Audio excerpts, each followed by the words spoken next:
Hello नमस्कार आदाब में भी दोस्तों, आज न्यूज की दुनिया में वो सब हो रहा है जो शायद किसी वेब सीरीज में भी ना दिखे दोस्तों। कहीं एक पति अपनी पत्नी का गला रेत कर मगरमच्छ के आंसू बहा रहा है, तो कहीं महंगाई का ऐसा अंतिम संस्कार हुआ कि देखकर आपके होश उड़ जाएंगे। हिमाचल में सरकार ने चार्जिंग पॉइंट क्या लगाया, लोगों ने उसे कचरा दान बना दिया दोस्तों।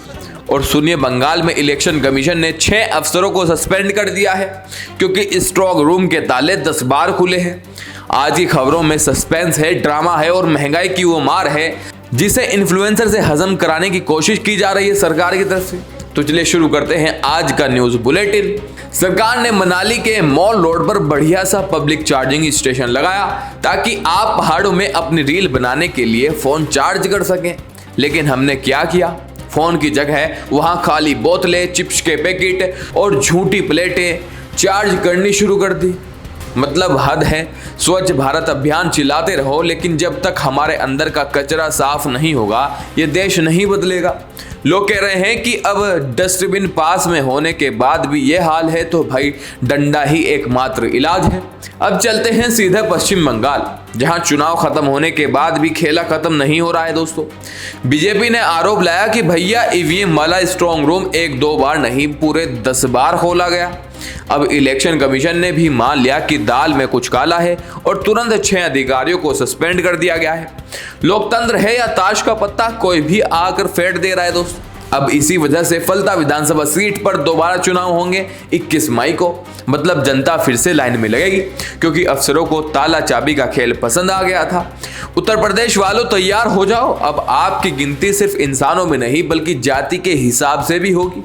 जनगणना निदेशक शीतल शर्मा जी ने कंफर्म कर दिया है कि यूपी में जातीय जनगणना की तैयारी जोरों पर है। इसे 2 पार्ट्स में किया जाएगा। पहले घर घर जाकर मकानों की लिस्ट बनेगी और फिर फरवरी में असली खेल शुरू होगा। अब आपसे पूछा जाएगा कि भैया आपकी जाति क्या है। सियासत की हांडी अब इसी आंच पर पकने वाली है। देखते हैं किसका वोट बैंक कितना भारी निकलता है। लखनऊ के नवाबों जरा संभल कर, अगर आप पीपा पुल से गुजर रहे हैं तो समझ जाओ आप स्टंट कर रहे हैं।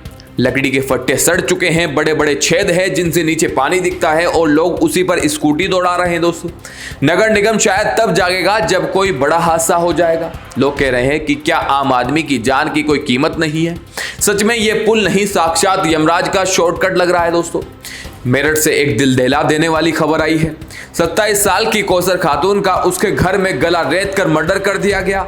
जब उसकी 5 साल की बच्ची ने पड़ोसियों को बुलाया तो वहां का नजारा खौफनाक था। पति साकिब पहले तो ऐसे रोया जैसे उससे ज्यादा मासूम कोई नहीं है।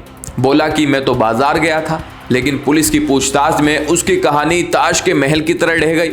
पता चला कि जनाब का कहीं और चक्कर चल रहा था और पत्नी टोकती थी तो उसने रास्ता ही साफ कर दिया। रक्षक ही भक्षक बन गया। इससे बुरा क्या होगा दोस्तों। इंसानियत को शर्मसार करने वाली एक और खबर पुणे से है।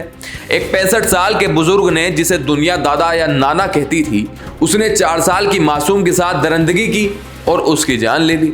लोगों का गुस्सा इतना है कि जब पुलिस आरोपी को ले जा रही थी तो एक्टिविस्ट अर्चना पाटिल ने पुलिस की गाड़ी को रोकने की कोशिश की ताकि उस दरिंदे को सबक सिखाया जा सके।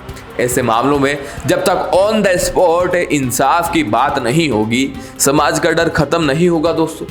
शार्क टैंक वाले अशनीर ग्रोवर भाई ने फिर से एक कड़वा सच बोल दिया है दोस्तों। उन्होंने कहा कि इंडिया में हम टैक्स तो डेवलप्ड नेशन जैसे दे रहे हैं, लेकिन बदले में हमें सुविधाएं क्या मिल रही हैं? गड्ढे वाली सड़कें या पुराना सिस्टम।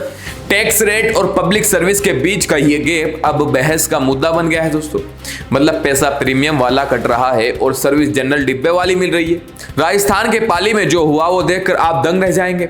वहां व्यापारियों ने सिलेंडर को फूलों से सजाया, अर्थी पर लेटाया और बकायदा राम नाम सत्य है कहते हुए शव यात्रा निकाली।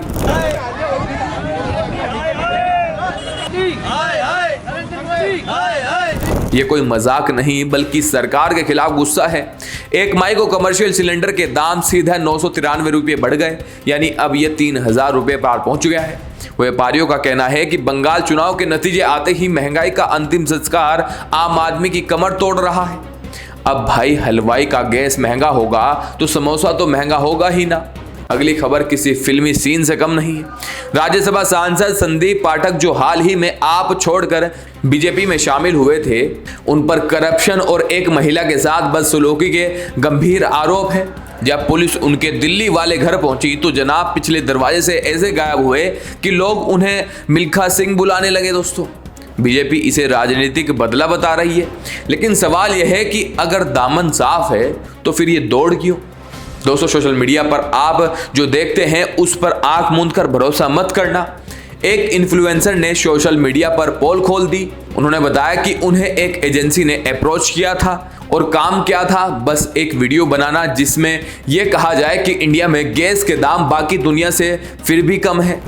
This message yesterday, okay, from an agency asking me to make a reel about how LPG cylinders, like you can read it there, right? मतलब कोई चीज होती है उसका पहले से पेड कैंपेन चलना चालू हो जाता है। मतलब एक तरफ दाम बढ़ रहे हैं और दूसरी तरफ पीआर के जरिए हमें यह समझाने की कोशिश की जा रही है कि सब ठीक है। सोचे आपकी राय बदलने के लिए पर्दे के पीछे क्या क्या खेल हो रहा है। दोस्तों, मजदूर दिवस पर दिल्ली की मेयर रेखा गुप्ता जी मजदूरों के साथ मुस्कुराते हुए सेल्फी ले रही थी। बहुत अच्छी बात है, लेकिन विडम्बना देखिए, उसी दिन सरकार ने कमर्शियल सिलेंडर पर 993 रुपये बढ़ा दिए। वही सिलेंडर जिसे छोटा मोटा काम करने वाला मजदूर इस्तेमाल करता है। लोगों ने सोशल मीडिया पर पूछ लिया कि मैडम सेल्फी तो ठीक है, पर इन गरीबों के चूल्हे में जो महंगाई की आग लगी है उस पर भी एक सेल्फी हो जाए। हमदर्दी और महंगाई साथ साथ नहीं चल सकते बॉस। नेताओं की डाइवर्जन स्किल्स तो देखिए। कर्नाटक में जब केंद्रीय मंत्री शोभा से पूछा गया कि चुनाव के तुरंत बाद गैस के दाम क्यों बढ़ा दिए गए, तो उन्होंने जवाब क्या दिया कि महिला आरक्षण बिल और परिसीमन बिल। ಎಲೆಕ್ಷನ್ ಮುಗಿದ ತಕ್ಷಣ ಸಿಲಿಂಡರ್ ಬೆಲೆ ಹೆಚ್ಚಿಗೆ ಮಾಡಿರುವಂತದ್ದು ಬಹಳಷ್ಟು ಜನ ಆರೋಪ ಮಾಡ್ತಾರೆ। ವುಮೆನ್ ರಿಸರ್ವೇಶನ್ ಬಿಲ್, ಮಹಿಳೆಯರಿಗೆ ಮೀಸಲಾತಿ ಕೊಡುವಂತ ಬಿಲ್ ಕಳೆದ 30 ವರ್ಷಗಳಿಂದ ನೆನೆಗುದಿಗೆ ಬಿದ್ದಿದೆ। मतलब सवाल था महंगाई का और जवाब मिला कानून का। ये तो वही बात हो गई कि टीचर ने पूछा गणित और बच्चा सुना रहा है इतिहास की कहानी। जनता परेशान है दाम से और मंत्री जी बात कर रही हैं बिल से। अगर आप सोच रहे हैं कि सिर्फ कमर्शियल सिलेंडर महंगा हुआ है तो दिल थाम लीजिए। खबरें आ रही हैं कि सरकार पेट्रोल और डीजल के दामों में 4 से 5 रुपये की बढ़ोतरी करने वाली है। सिर्फ इतना ही नहीं, आपके घर का 14 किलो वाला सिलेंडर भी 40 से 50 रुपये तक महंगा हो सकता है। यानी आने वाले दिन बजट के लिए काफ़ी भारी होने वाले हैं। अपनी सवारी और रसोई दोनों का मैनेजमेंट अभी से देख लो। बंगाल चुनाव में जो स्ट्रॉन्ग रूम वाला ड्रामा हुआ था उस पर अब मोहर लग गई है। इलेक्शन कमीशन ने फैसला किया है कि फलता विधानसभा सीट के 285 पोलिंग बूथों पर 21 मई को दोबारा वोटिंग होगी और 24 मई को नतीजे आएंगे। अफसरों की लापरवाही ने जनता को फिर से लाइन में खड़ा कर दिया है। दोस्तों, चुनाव आयोग का ये एक्शन उन लोगों के लिए सबक है जो लोकतंत्र की मर्यादा के साथ खिलवाड़ करते हैं। तो दोस्तों, आज की 15 खबरों का निचोड़ यही है कि सिस्टम में कहीं लापरवाही है तो कहीं महंगाई का तड़का। मेरठ में पति की हैवानियत हो या मनाली में कचरे का ढेर, सुधरना तो हमें ही होगा। और हाँ, इन इन्फ्लुएंसर और गोलमोल जवाब देने वाले नेताओं से भी सावधान रहें जो आपकी जेब कटने पर आपको बड़े बिल गिनाते हैं। दोस्तों, अगर वीडियो पसंद आया हो तो लाइक करें, चैनल को सब्सक्राइब करें। जल्दी लौटूंगा बड़ी बड़ी अपडेट्स के साथ, छोटी छोटी वीडियो के साथ, ताकि आप बोर भी ना हो। जय हिंद।